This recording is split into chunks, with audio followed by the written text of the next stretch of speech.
Le mandat d'arrêt émis le 4 décembre 2015 contre Blaise Compaoré et confirmé par le juge le 6 avril 2022 doit être impérativement exécuté, estime le collectif des avocats des ayants droit de feu Thomas Sankara et de 12 de ses compagnons.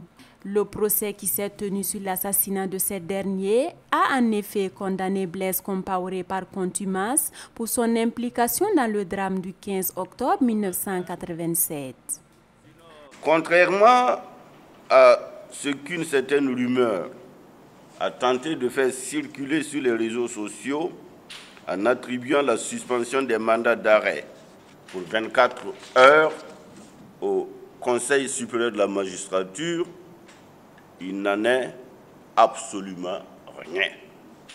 C'est donc dire que le mandat d'arrêt décerné contre Compaoré Blaise est maintenu, bel et bien maintenu jusqu'à ce jour. En vertu du principe de l'égalité de tous les Burkinabés consacré par la constitution du pays, il n'y a pas de super Burkinabé aux yeux de la loi. Il y a un constat que moi je fais. D'abord, ils sont dans le mensonge.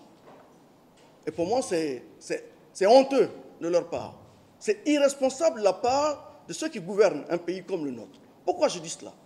Vous avez entendu le communiqué lu par le porte-parole. On vous a dit que ce processus de réconciliation n'entravait en rien le cours de la justice. Je crois qu'on l'a tous entendu. Traduction simple, ça veut dire que, oui, si les gens veulent exécuter des mandats, ils peuvent l'exécuter. D'abord, c'est malhonnête. Vous ne faites pas une chose pareille et rejetez la balle sur des pauvres petits fonctionnaires.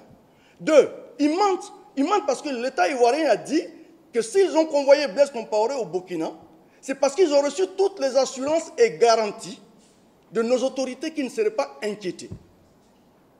Quand on gouverne un pays, on ne ment pas. Cette manière de faire revenir Blaise Compaoré au pays sous le couvert du processus de la réconciliation nationale risque d'entraîner une grosse déchirure politique et sociale dans le pays, se désole Maître Prosper Farama. Ces messieurs, ils pensaient que leur plan se déroulerait sans entrave. Ils avaient dit, oui, il n'y a que des va-t-en-guerre qui ne veulent pas qu'il y ait une soi-disant réconciliation, qui ne veulent pas que Blaise rentre. Je crois que depuis hier, ils se sont bien aperçus qu'ils viennent d'ouvrir un front et que ce front est loin de se refermer. Le fil d'Ariane du mouvement patriotique pour la sauvegarde et la restauration n'est donc que la mise en avant des intérêts de l'ancien système, renchérit Maître Farama.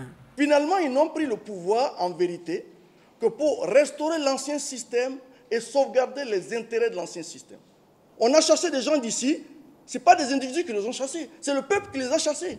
Et d'autres essaient de les faire venir par la grande porte. Le peuple est interpellé. Parce que malheureusement, dans ce pays, il semble-t-il qu'il y a des gens qui pensent que, c'est quoi ils disent, celui qui se bat pour la chose, c'est pour lui la chose. D'accord. Je crois que chacun a sa compréhension de se battre pour une chose qui devient pour soi. Le collectif des avocats des partis civils réaffirme son attachement au respect strict des règles de droit et interpelle toutes les autorités, aussi bien judiciaires que politiques, sur leurs responsabilités.